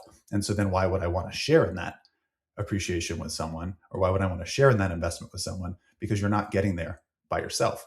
And if you can't do it today, the likelihood of being able to do it tomorrow, at least in a market that continues to appreciate, is very low. And so that's where we see this ability to sort of catapult people into ownership. Yeah, I think that's really well said. So, all right, there are a lot of companies that have tried to be in this space. There's a lot of flavors of this type of product. So I want to spend a little time, Skye, in the actual design of your program. And I'll have some more specific detailed questions, I think, for a lot of people in our audience who this might be new for. There's actually a lot of levers and things that you have to be conscious of. And certainly as I've talked to advocates in the past about programs like this, they've raised these types of questions. But let's just start with the general terms of your product. I'm a consumer buying a home. You mentioned that you're going to help me with the down payment. How much money do you provide up front? And what are what do you get out of it? Do you get monthly payments? What's the return for crib equity, and what's the cost to the consumer? At its simplest, we're typically able to match your down payment, John. So we, on behalf of the investors, don't want to own more of the home than you do. Don't want a controlling interest because the investor doesn't have the right to control the asset. Right? And so you, as the homeowner, will always be in control of the home itself. And as a result, we want to kind of partner with you on that up into about 50% of the down payment. So if you have a 10% down payment, we're happy to get you to 20. If you have 15, we can do 5, 7, 8, 9, 15. It's really kind of works at your discretion. So in that way, we're much like a mortgage pre-approval, in the sense you would go to your mortgage, your loan officer, and they would say, I can approve you for a loan up to $500,000. There's no obligation for you to borrow $500,000. You could find a home and only borrow $350,000. So we will do the same thing based on your assets. We will kind of qualify you to get a commitment from us to purchase using an investment on our side. Once you are an owner of that property, as I mentioned earlier, you have full rights to own and operate and function the home just the same way that you would if you were the sole owner, for everything from general maintenance to decisions about, I joke, you could remodel your garage to look like a purple unicorn. Might not help the property value, but the investing party can't stop you from owning and living in the home the way that you want to do it. The standard term for our product is 10 years. And so within those 10 years, fully at your discretion, all of those things. What happens at 10 years is potentially nothing, but 10 years is the cliff at which point the investor also has an option to determine timeline as well, to seek repayment for the substantial chunk of capital that they put in without any payment over those years. And so obviously by putting in a significant addition to your down payment, we do a couple things for most home buyers. Obviously, direct capital in is direct home value and affordability for the buyer, but it also typically leads to better financing rates and terms as well, because you're going to have a larger down payment with a lower debt to income ratio, a lower loan to value ratio, and the pricing on the borrowing that you're doing actually goes down as a result of that investment as well. So can you talk a little bit about, you've mentioned the homeowner's perspective, you've mentioned the investor's perspective, including their timeline. Can you talk a little bit about where crib equity sits, the role that your company plays, and how you kind of bring both sides together? And then in that 10-year window, what's crib equity's role as well, in addition to structuring the upfront? Yeah, so I think in any agreement like this between the two parties, there's a lot to be determined in terms of the role and function of each side. Crib equity, we standardize that agreement and the operation of this program. We also act as sort of the administrator or servicer between the two parties. So the investor doesn't need to know the home buyer doesn't need to know the investor. And we can sort of be that neutral body that is overseeing and managing that relationship and the terms of the agreement. We also provide opportunity for both sides to sort of track and manage and monitor the performance of their home financially. So obviously it's important for investors to be able to have a portfolio view on the performance of what they've invested in and see how their capital is performing and where it's being put to work. For the home buyer, I think it's also really interesting and impactful too to understand over time how the value of the home is changing, what the economics of that home look like for them and the investor, and also what the opportunities are for them to potentially exit the investor, whether that's through a cash out refinance or through a sale or repurchase of equity. We want to be able to help them to actually make that transition, and it under a sort of average appreciating market in that kind of landscape, typically we see in 3 to 4 years that there's enough equity in the home for that home buyer to refinance out and get a really attractive mortgage that works for them as a sole owner if they want to stay in the home. So, Skye, I want to use a numerical example just so we can sort of think through this structure a little bit. So let's say I've got $100,000 saved up and I'm looking to buy $1 million home. So if that's kind of my situation, I'm looking at a 90 LTV loan. I'm probably, with MI, probably looking at a 7% interest rate. But I've gone and I pre-qualified with you and you say, yes, we will match your $100,000 when you go buy a home, which is great because if I do buy $1 million home, now I'm at an 80 LTV loan. I'm probably more looking at a 6.25% rate, and so everything works better. So that's for me as a consumer, if I've understood correctly, that's the benefit to me. I've got more buying power, or I've got definitely a better term, better set of rates if I'm going to buy that $1 million home in Northern California. So the next question I have is, let's say 5 years from now, that home has doubled in value. So it's now a $2 million home. And we, again, are co-investors. We both invested $100,000. I sell it for $2 million. And so there's a net gain to both of us of $1 million. Ostensibly, we're going to share in that gain, right? I assume that's the part of the deal. What's that split look like for us at that moment? Yeah, so the split would be 50% because we base it off of an equity allocation.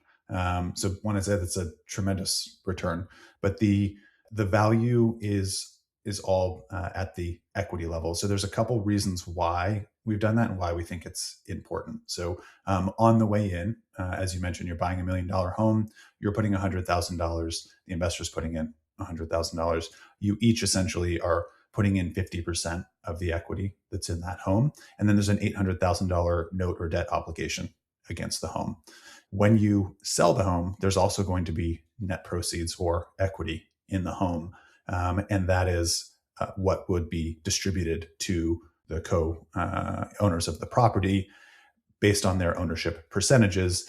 What that does, though, is it also puts the investor in exactly the same position as the home buyer, because they're going to be participating in all of those closing costs, the transfer taxes, the disposition, the agent, commissions, all of the fees associated with selling the home. They're getting paid out of the same pool of capital at the end of that transaction that the home buyer is. Because the thing that we also wanted to avoid was the idea that the the investor is going to sort of take their payment off the top and then leave the home buyer to sort of manage all those other costs. And so rather than pegging it to a percentage of the appreciation in the home value, because the home value doubled, we peg it to what is the homeowner going to take away, or what are the two co-owners going to take away, and then we distribute that based on the percentage of what they put in on the way in.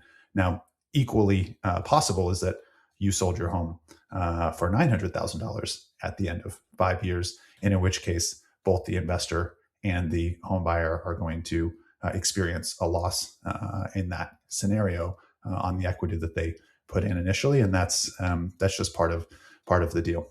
And that split on the downside, again, there's now $100,000 of loss. Investor and homeowner both take 50,000 of the loss on that in that direction. So it's up or down, first loss or first gain position for the investor.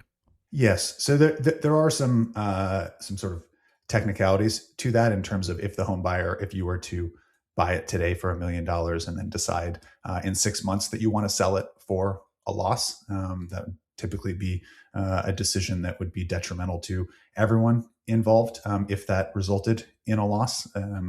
And with the investor committing money for up to a decade, there could be some preference there on the investor side, but you're generally accurate to say at that point of resale that everyone is participating in the net equity of the transaction, and that's true even in the 6 month scenario. It is something that the investor is really making a bet on home price appreciation.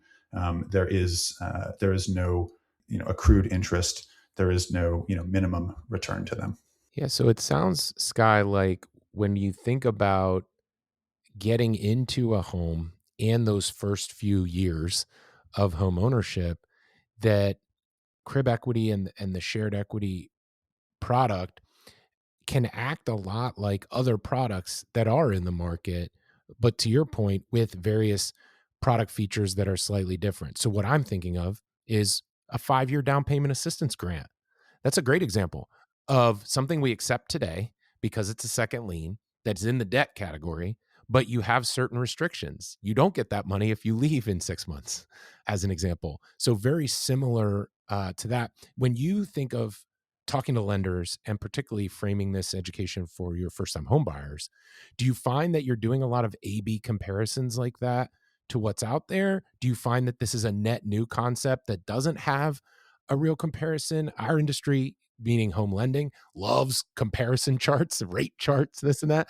How are you tackling some of what's already existed versus what you're bringing to market in those kind of different features that you just ran through? I do think there are some comparisons to be made. I think one of the interesting things, though, that we hear a lot from lenders that we work with, from realtors that we work with, is that the buyers that are utilizing this product are oftentimes sort of incremental transactions and incremental deal flow for them. So they are finding buyers who are interested in participating in the market because of the availability of this financing mechanism. It happens that they have clients that would choose this over other alternatives, but oftentimes they're finding people who these other solutions aren't working for. And I think that that's oftentimes because of the size of the checks. Even on the a $50,000 check, that's typically not a down payment assistance sized check. They're oftentimes smaller, or you could be essentially earning enough to be able to afford to buy the home, but that income that you have actually rules you out of the qualification for down payment assistance programs. Sometimes it's not uncommon in some of the markets that we've operated in. And so when I think about that, it is sometimes a standalone. We're just comparing ourselves to the traditional mortgage. And the benefit is also the increased purchase price. But as John pointed out, it's also the reduction in your monthly cost, right? And so on that $1 million home, if your monthly mortgage payment is $1,500 less every month, well, that's $18,000 a year. Over those 5 years, you're talking about saving $100,000 in mortgage payments, and that's guaranteed appreciation that you're getting paid every month to you as the home buyer. Right? Your home may go up in value. It may not go up in value. If it does go up in value, you'll be able to obtain that value in the future, right? It's illiquid, but the monthly mortgage savings is getting paid to you on a consistent basis. And I think that's one of the things that becomes attractive also, is just thinking about how to enter into homeownership in a sustainable way with a payment that's manageable, particularly when you think about rising costs of insurance and property taxes and all these other things that are required to own a home. Yeah, I think that's a great point. I kind of wanted to put a finer point on that. So what I'm hearing is, when we think about this missing middle that we've heard about, we talk about it a lot on Housing Insiders as a supply thing. We need more houses in the missing middle.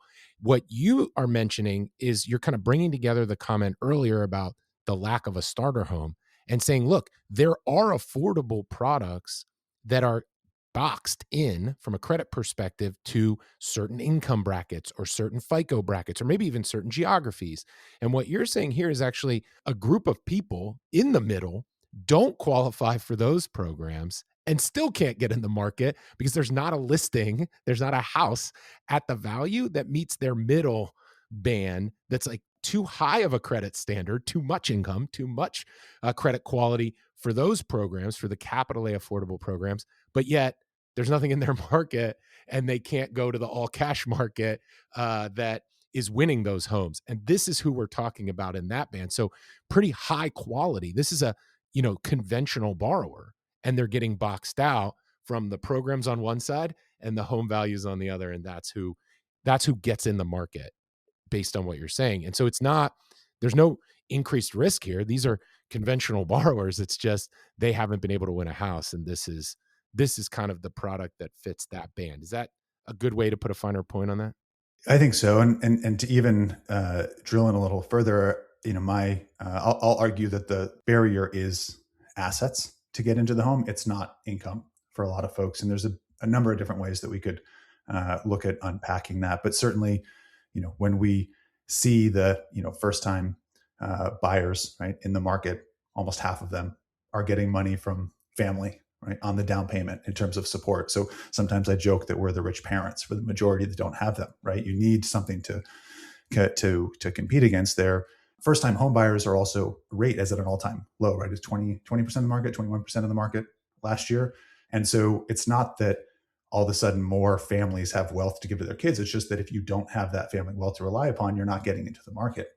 And then there was sort of a stunning data point too, is that I think 26% of the market last year was all cash buyers. So we have more all cash buyers than we have first time home buyers. And so then that also says to me that the only way to afford to buy a home today is to already own one. And why is that? It's because you have the equity that you've taken from your existing home, because you need the asset to go buy your new one. And so when we take those things together, it really is about how do we overcome maybe not what it's perceived as a debt problem. It's perceived as rates need to come down. We need to, have longer term mortgages. The affordability impact of those sort of pales in comparison to doubling someone's down payment, right? As John mentioned, we can get rid of MI. There's different loan level pricing adjustments that are there. If we can take someone from a 10% down payment to a 20% down payment, that's oftentimes like dropping mortgage rates 200 basis points overnight, but we don't have to disrupt the credit markets to do it. And so I think this really becomes, for me, a focus on how do we get more assets to people so that they can be a competitive buyer in the market. There's a reason that we're talking about this continuum, which is renting, you're missing out. Ownership is out of reach. We've got to find ways to get people on the ladder. And I think, as you've described, and Jeremy, you pointed out, there's truly a market for this. I want to go into some of the skepticisms or criticisms of this market. Number one, there's been some programmatic questions. And the good thing is the market's matured, and these products have matured, and they've addressed, I think, a lot of what people have raised in the past about, as you've described, what I've seen as predatory before. So let me start with, I'm going to address one of the criticisms just myself, but then I want to ask you about some of the others. One criticism you hear is like, okay, you're sharing on the upside, but the investor doesn't have to pay the debt. The consumer has to pay the debt. The consumer is paying down principal. And my answer to that is like, look, your co-investors in an asset, your mortgage payment, your debt payment is your rent. Like, you get to live there. The investor doesn't get to live there. So if you just think of servicing my debt as what I pay for rent to live in this place, I get to live in there. And now I'm sharing in the upside with an investor who the investor doesn't have to pay the debt, but they also don't get to live in the house. Like, there's a fairness to that and that sort of positioning. That's what I sort of say when people say, well, the investor gets the upside, but they don't have to raise the debt. And that's my view there. The other programmatic things, and I'm just going to maybe kind of do a lightning round through each one. Number one is I get to choose my own house. Yes or no? Yes. Okay. So no restriction on what I buy. Yeah. Well, we would be able to provide that approval or availability for you based on the market you want to participate in. So you may come to us and say, I want to buy in Anchorage, Alaska, and we're not investing in Alaska right now. That's not true, but it could be, right? But we're not going to tell you that you can buy a home on this side of the street, but not that side. Okay, great. So I have sort of flexibility in terms of what I buy as long as in one of your markets. The second is like what happens while I'm living there. Number one is I am investing additional principal as I pay down my mortgage. And number two is I might spend a lot of money not transforming my garage into a purple unicorn, which I don't know how you know, Skye, but that's actually what I've done at my house. No, but I may have invested in improving the flooring. I may have made an addition to the home. I've made other capital investments. So the principal I've invested in my home, either through my payments or whatnot, or even if I pay down my loan a little bit more or change the flooring or upgrade the kitchen, all of that principal, is that mine or is that shared? It's both. And the way that I would articulate the difference is if you've repainted the kid's bedroom or replaced a dishwasher, that's sort of, general maintenance on the home that is rolled in. If you've made a real capital investment and an expenditure to add square footage, to put a pool in, a guest house, an ADU, all of those things, we actually do have a mechanism where we can use the appraised value of those additions and then restructure the equity ownership of the asset in order to account for the additional value that you've put in. Got it. And then the principal pay down I might have made in my mortgage payment, does that get shared at the end as sort of net proceeds, or do I keep the principal pay downs I've made? It is shared because it comes out of the net calculation of the assets that are required to be repaid before the owners receive their net proceeds. And so, the investor sharing in all the transaction costs, there's part of that buy down on the mortgage as well. Okay, great. And then the last question sort of in this lightning round here, and then we'll kind of get to the bigger strategic questions that we sort of have prefaced earlier in the episode. But when I sell the home, you made the point earlier, like if I sell the home quickly at a loss, that's like not good for anybody.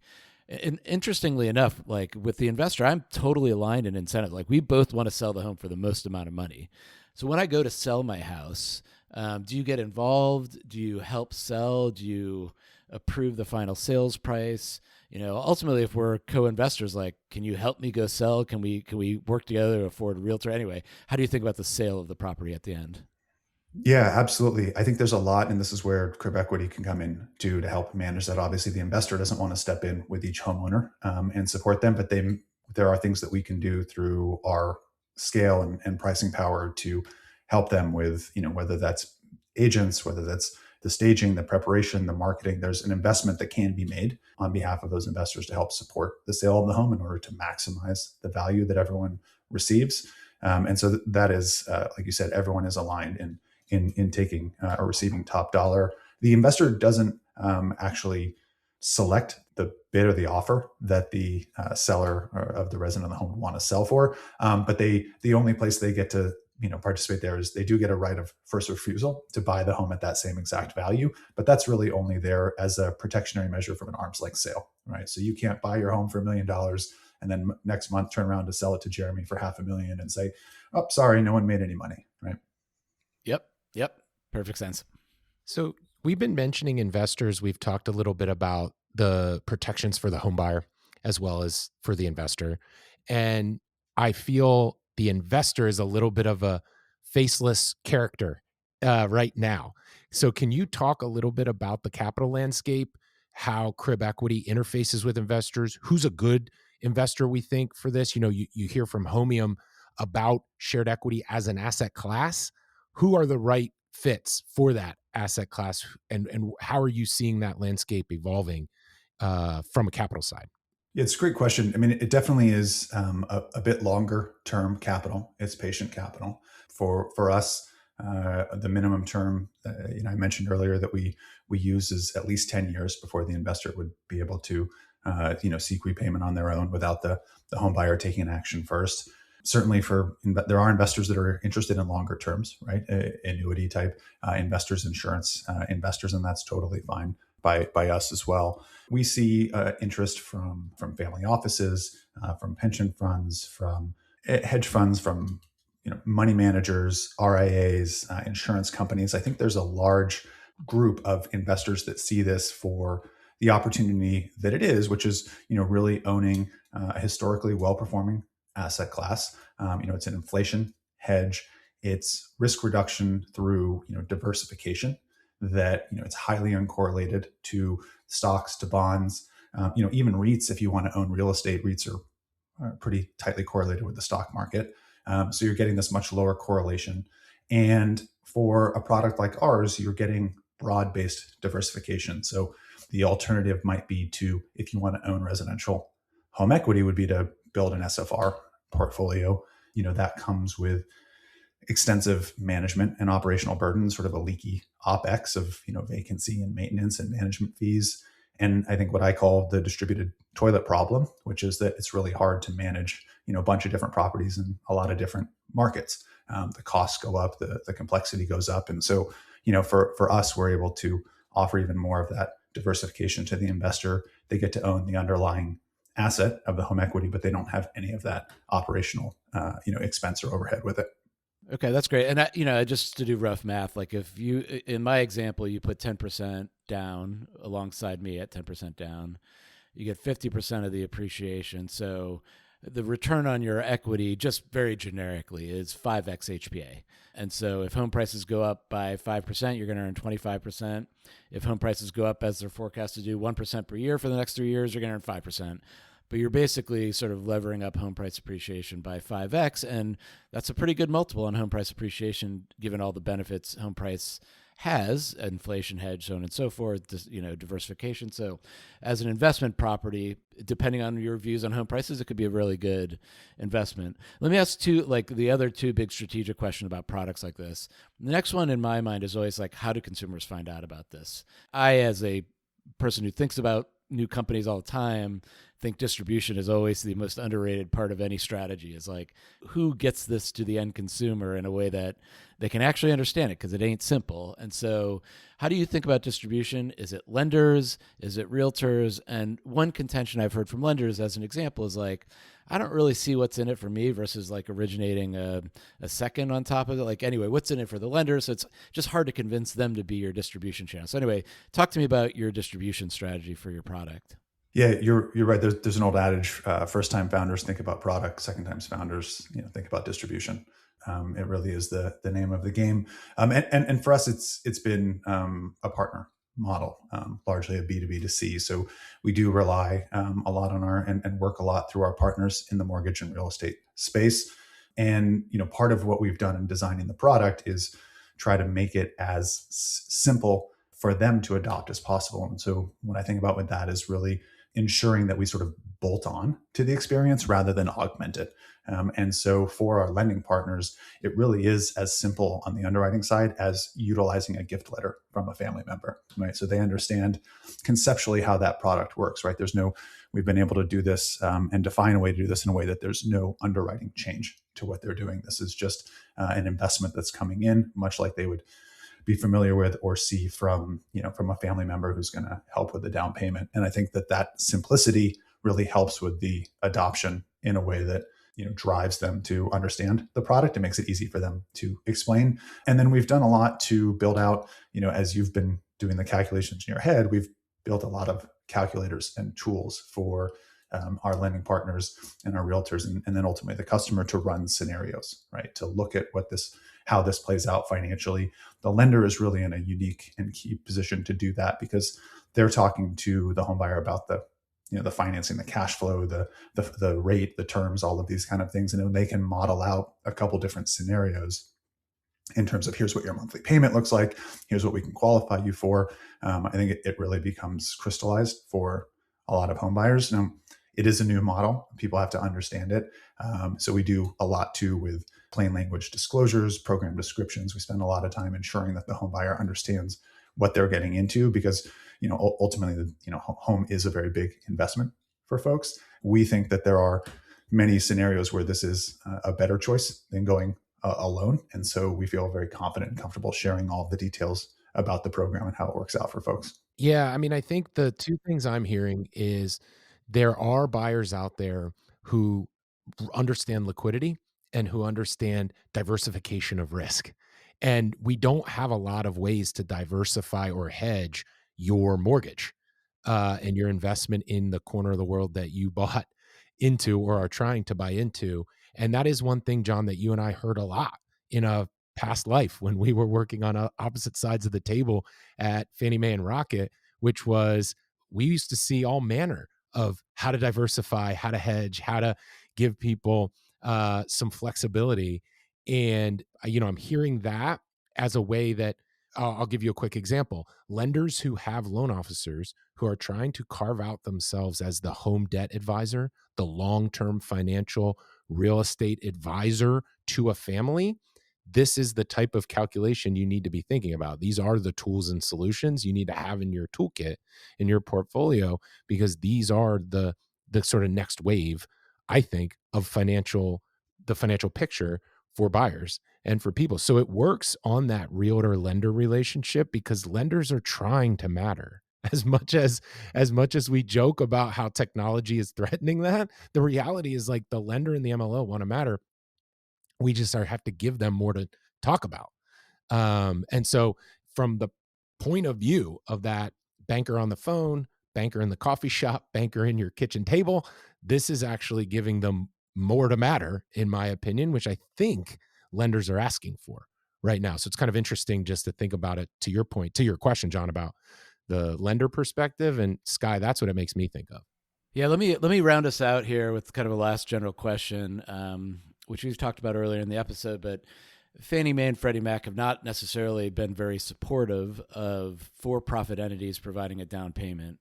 Now, the background here is it's not their choice. It's really been a securities choice, but there's been some flexibility recently. But that's a concern around, obviously, conventional loans. It doesn't apply to jumbo loans, doesn't apply to FHA. Are there other regulatory constraints? Is that a serious constraint? Like what's the, like, outside of all the other challenges of getting this off the ground, which I think is ultimately very good for consumers, especially those who are locked out of the market, like what are the other regulatory constraints that you guys are facing that you'd like to see changed? Wow, I feel like Christmas just passed, but I could break out my list again.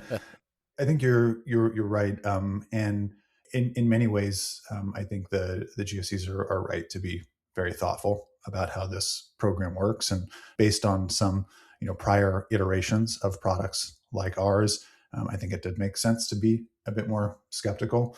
One of the things that I think is incredibly important to the structure itself is that even though you have this third-party investor participating, that first lien holder, has basically the ability to foreclose on the entire property, right? So the simple fee interest is still kind of there for them, and they can, everyone is subordinate, right? And that's incredibly important because I think everyone's concerned about the downside risk and what happens if we have to move to a foreclosure situation. What happens if there's, a downside scenario, and we want to be, very clear that there is no hindrance there. That's important in the model, that the lender still be able to participate in the capital structure that they're accustomed to.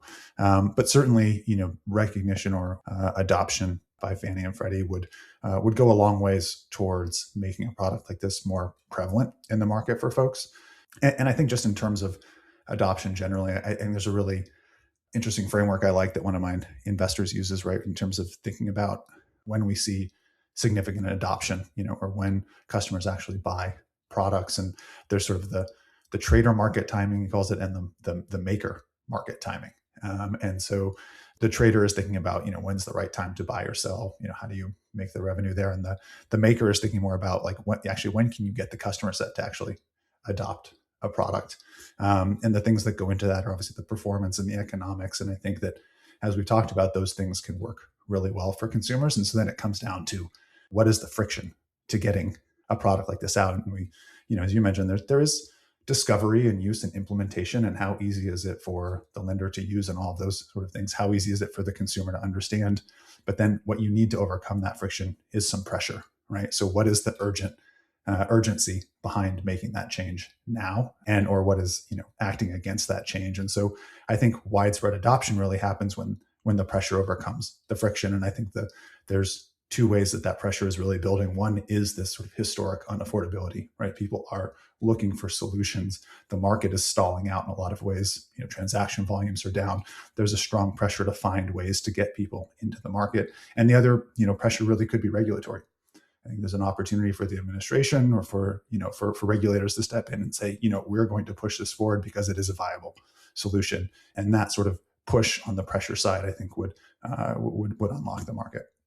Yeah. So it sounds like you've made the case here for how everyone should be looking at this from the different sides. We walked through the consumer perspective and somebody stepping in as the rich parent or the rich uncle. We've talked about competing with or eliminating MI and lowering the monthly payment that way, getting into the market earlier. We've talked about the capital benefits to patient capital and to investors who get HPA exposure that John talked about. And now you just mentioned, getting the regulatory policy world involved so that they understand the benefits here. So I guess I'll use my final question to give you the last word. What's the one takeaway our listeners, if they're going to reach out to you, who do you want reaching out to you? And what's the one thing the audience can be doing to partner with Crib Equity? Or you said Christmas list. I'll use magic wand. What's that one magic wand thing you would ask somebody listening to this to reach out to you on? What's your next big thing for Crib Equity?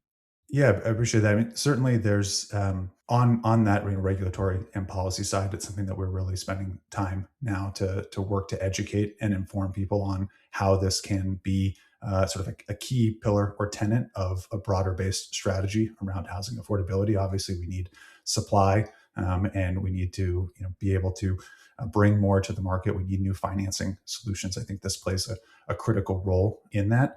It's not just bringing rates down, but it's actually helping people with the asset side of the equation. So I think we've done a lot to innovate on debt. And now we also need a way for people to finance the equity in their home too. And that's one of the things we really are focused on. So, anyone that's interested in having that conversation, as well as, investors, folks that are interested in the market, interested in understanding how we can utilize that, private capital or institutional capital to support homeowners, rather than necessarily compete with them in an SFR portfolio, right? I think that's one of the sort of key tenets or pillars of what we're doing, this principle that, the institutions don't need to own the homes, families can, and the institutions can help them buy it. All right, guys. Well, listen, I mean, a world in which you can only rent or you can only own is a world of a false dichotomy, as we say so many times. And it needs to be broken down because that false dichotomy is preventing opportunities. It's preventing money from being made, and it's got to change. And look, Skye, I want to applaud you for what you're doing. I think it's a really important tool in the toolkit to break down that dichotomy. I think it's a really, really important one. And I just will encourage listeners to reach out to you and to work with you, because I just think it's a question of getting it out there, and getting it out there will ultimately get over the hump. And this will become, like we see in a lot of other countries, a more common way to think about this continuum of renting and owning. So thank you, Skye, very much for joining us. Thank you. Okay, that wraps up our two-part series on shared equity, and I hope you've enjoyed these conversations. We're going to spend a couple minutes here just reflecting on things that we've heard and sort of our broader view on these types of programs that are breaking down what we've called the false dichotomy of renting and owning, kind of creating what we call the continuum, basically breaking down the 2 points and making it multiple points. And we've heard some things that are closer to renting. We've heard some things that are sort of at the midpoint with Cedar's model, and we've heard some things that are kind of close to owning with a different interest to it. So really interesting models. But Jeremy, I thought we'd start with you, given what you've heard, and I know the fact that you've spent a lot of time with a lot of these companies like I have.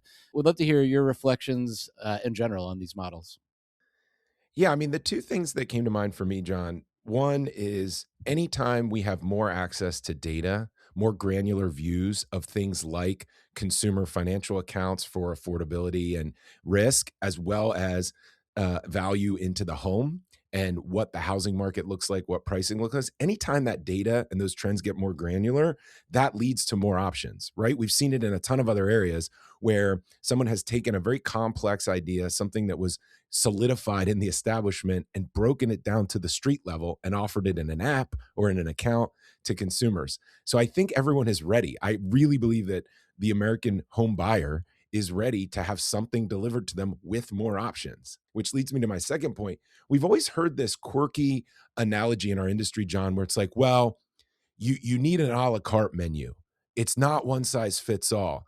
And I think what we're saying today is fuck the a la carte menu. We just need chicken, fish, and vegetarian options on the menu. We don't need it to be all a la carte. We're not asking you to have a bespoke price fixed menu for every home buyer. We're just saying, give us different categories that are pretty basic. And so I think what you heard today is chicken, fish, or vegetarian or steak. Like, we're not actually asking for too much here in putting more of these tools in the toolkit. And I think industry professionals hear that. They know the same thing. It's not the Cheesecake Factory. You can't order. That's right. Exactly. Well, we're not asking for that. Maybe we'll get there someday. But Yeah. all we're saying is like 4 buckets on the menu is better than 2. That's Right. really all we're asking for here. And so I hope that if you're listening in, especially if you're in the real estate mortgage origination markets, you understand we're giving you tools for your toolkit. We're giving you something here that allows you more flexibility to serve more people in the way they need. And if we get people in the game, as I've said many times, John, compound interest is powerful because you get in early and stay as long as possible. We need home equity be treated very similar. Get in early, stay as long as possible, and that smaller part of the investment will pay off in a larger investment later, and we can do that today. I agree. What do you think the call to action is for our listeners? I mean, we know we have a bunch of different types of folks that listen in. What do we need to do to get there? Yeah, I'm glad you asked. That is a great question. For me, there are products that are already in market. You heard from Cedar, and we know Jubilee. Ground lease are available through GSE product delivery. So if you're listening to this from the mortgage industry and you're looking for something that you can actually do, you can do that through the GSEs, the most popular, loan delivery channel. We also heard that Homium and Crib Equity are looking for more partners because there is funding there. So while it's not a GSE delivery, it is a non-QM delivery, and that means there are people buying those loans. So if you want to see what's going on in Michigan and in Utah, if you want to see what Crib Equity is doing in California and mimic that, again, these are things you can do today. That one's a little bit smaller now, but I think for the mortgage folks, you can actually do this product if you hear something you like. For the real estate folks, I think it's about reaching out and partnering. That is where the tip of the spear is for consumer education and consumer access. So we need more real estate agents understanding this. And I think the mortgage industry wants to be relevant training on this. So definitely those are 2 things. If you're listening to us from the capital markets, John and I can talk all day long about why you should look at this as your next big investment. There is a huge opportunity. The political class is behind you right now. The economy is turning in this direction as well. So if you're looking at big cultural forces, big economic forces, you could make a really big bet. And the next 10 years, we believe it'll pay off. Yeah, I agree. One of my thoughts, very related to that point, what your call to action is a question I keep asking myself is, how does a product like one of these products get to the point where it is not doesn't feel so random and weird, like so different from what we're normally used to, right? And so we talked about this idea that there's only renting and owning. Well, that's because those have been around for a very long time, and they're really well embedded into the psyche of people on how you live and where you live. But the idea of a leasehold, which is very uncommon, is different. The idea of like getting another investor to be a sort of equity investor in the home you live in is different. And so how do we go from those things being complete unknowns to having some viability? We heard from Frank in the first conversation. In Germany, these are common. I know in the UK, shared ownership is a very common structure. Obviously, leaseholds are more common in some places than others. I just don't know what it's going to take for these to kind of reach a tipping point where it's more common. And I always come back to, the saying I probably quoted a million times, which is first time founders think product, second time founders think distribution. And the question to me is, how do these things get to a place where they can be distributed so that more people can become aware of them, so that more people are talking about them, so that they can be more broadly accepted? And that requires, in my opinion, and our distribution channels are limited. We got realtors and lenders, and they're going to be what's in it for me. They're also very hard to sort of coalesce around a few key ideas. So it's just how do you get it there? And I guess the one thing, and you've mentioned this, is like, yes, the GSEs do allow things like loans on leaseholds. It is a very profoundly gray area in their guidelines. It says, you can do leaseholds as long as it's something that's kind of common to the area. And my suspicion for why they wrote it that way is that they don't want to take into possession an REO on a leasehold in which leaseholds have never been heard of by anybody in the entire buying area. How are you going to sell it? So it makes sense that they would write the guideline like that, but it's very gray. And the question is, like, are the GSEs going to step up and say, hey, we want to support this. Let me clarify this for a couple of lenders. Let's go public a little bit and say, hey, we're okay with this. We want to see how this works out for consumers. And I get the sense that if somebody were willing to take a risk, to your point, you keep saying, if you want to take a risk, go do this. And if somebody were willing to do that, maybe it becomes part of the conversation. Maybe it shows up in a New York Times headline. Maybe it gets to the point where it's more than just people like you and I. And honestly, like all of those people in the industry that are kind of on the innovative side, we have tons of them that are our friends. They like this stuff. But you go talk to anybody that's not in the industry and they're like, what are you talking about? And so your thoughts on that? I mean, how do we get past that? This is a completely strange, complicated thing that's so alien, I don't trust it. That's right. I think one of the things, John, that's funny about how we've worked together in the past too, is I've always been on the lender side. So my instinct was just deliver the loan. Let's figure it out. Deliver the loan. And being on the GSE side, it's like, well, we can do that for a while in that gray area. But if it reaches scale and you have the largest lenders delivering at scale, we got to get clarity quick, to your point. And so I think that's a really important clarification that does require the GSEs to step up. I think the question, I always come back to storytelling. This is also a data visualization thing. It doesn't just mean words and marketing. One of the things that I really like about consumer finance is when investing apps and saving apps put new data visualization into our hands. One of the reasons that Robinhood went viral is because you could see data in a new and different way about what you're doing. You could see one fraction of a Bitcoin. You could see one share of Ford Motor Company, and you could see it in the way that you understood technology. I know it's hard for mortgage companies to do that and to invest in that same way, but they all are sales and marketing firms at this point. Like a lot of differentiation comes down to, where are you in the market with your branding? Yeah. And your salespeople. So this is actually a rare case where differentiation can set you apart. And the thing we know about this industry, you can all call it something different, or we can all call it the same product, but giving it a name, giving it a name that is actually marketable, I think will then allow sales and marketing executives at lenders to understand how to get it out there. And when you are looking for a message, we've seen some pretty emotional, rocket ads over the Super Bowl and other things. And one of the reasons that they stay with emotion is because there's not a ton of product differentiation. There's not a lot of home ownership opportunity differentiation. So they fall back to the American dream, which is fine. It's great. But we also know that we're consolidating in the market. There are not enough loans to go around right now. So this is a way, John, that I think distribution becomes a marketing game, but it also becomes volume you wouldn't have otherwise. So to your point, the instinct, the incentive to make more money as a salesperson in the real estate or mortgage game, I think it is about this person went from not approved and not shopping to approved and shopping. And the fact that it's with an investor isn't going to bother that first-time home buyer that much when they see their money at work in the market.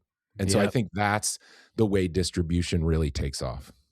Yeah, I mean, those are all such great points, and you even just the names of these products, leaseholds. Oh, are you going to get a shared equity investment? Like, they all just sound so fucking terrible and confusing. It should be a home ownership accelerator or something along those lines.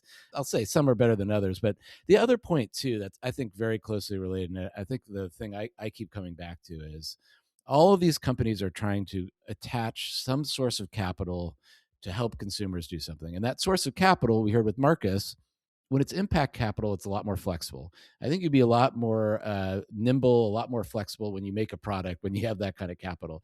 Everyone else is fighting for private capital.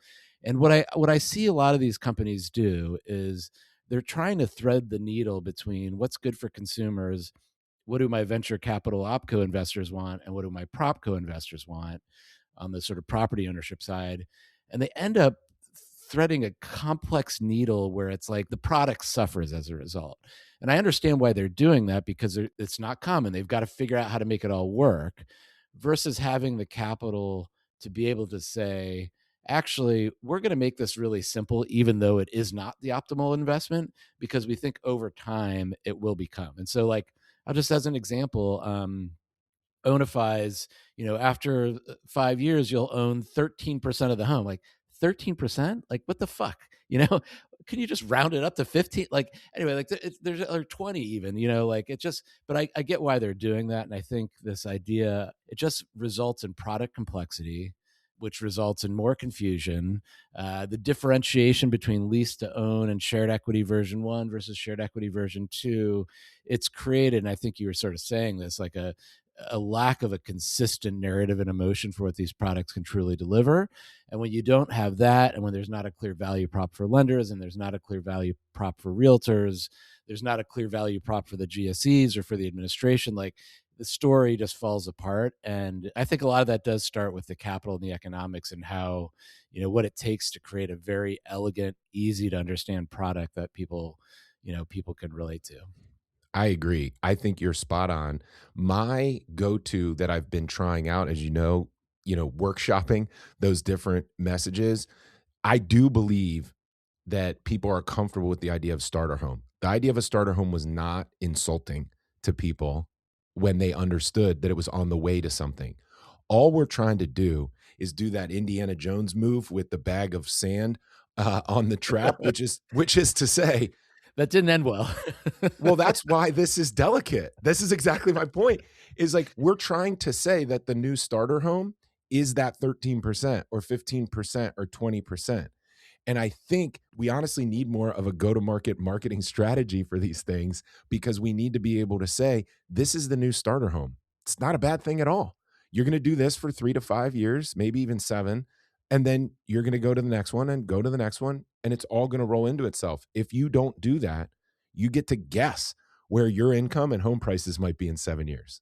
Or you can do this. And I think there has to be a better message around the starter home as this step forward and not risking waiting 7 more years. And if we can get there, we'll have some traction. But I agree with you. It takes something more than just a hope and a prayer, which didn't work for Indy. Yeah. And maybe starter mortgage is the better concept. Yeah, maybe. I mean, I just continue to struggle with who is the mouthpiece and who has the leadership and ability to make that message as broad as possible. I think even correct me if I'm wrong, but like Jay-Z was an investor in Landis, which was a lease-to-own company, right? So, I mean, you've had some like celebrities sort of step behind some of these models. I just continue to struggle with how do we get them out there. But if we can, I think it's really important. And I appreciate listeners spending so much time with us on this topic. We think it's really an important topic because I think where innovation is happening in mortgage finance is not at FHA, but it happens to be at some of these models that are trying to find ways to make these things together. So I don't know, Jeremy, epic episode, 4 interviews as part of a single topic. How do you think it went? I'm really glad we did it this way, because this is one of those things that deserves that much attention. If we can create more first-time home buyers this year, that will be a huge win for everyone. And hopefully everyone stuck around to get more insight into each of those, because I know that's a lot to commit to, but we thank you for doing that, because we're really passionate about this and think it's a true opportunity for net new first-time home buyers. Yep. So that does it for this series and for today's episode. I think of any topic, this is one where we would really love to hear from you. I know a lot of people have interest in this. A lot of people are working in this space. If we said something you don't agree with, or if we said something you do agree with and you want to help out in thinking about these models, just email us at podcast@thehousinginsiders.com. And of course, as always, if you like what you hear, you like our episodes, please leave us a review on any platform that you're listening in on. And thank you so much for subscribing, sharing our feed, and forwarding our episodes for anyone else who might be interested. Keenan Chen, thank you for the music.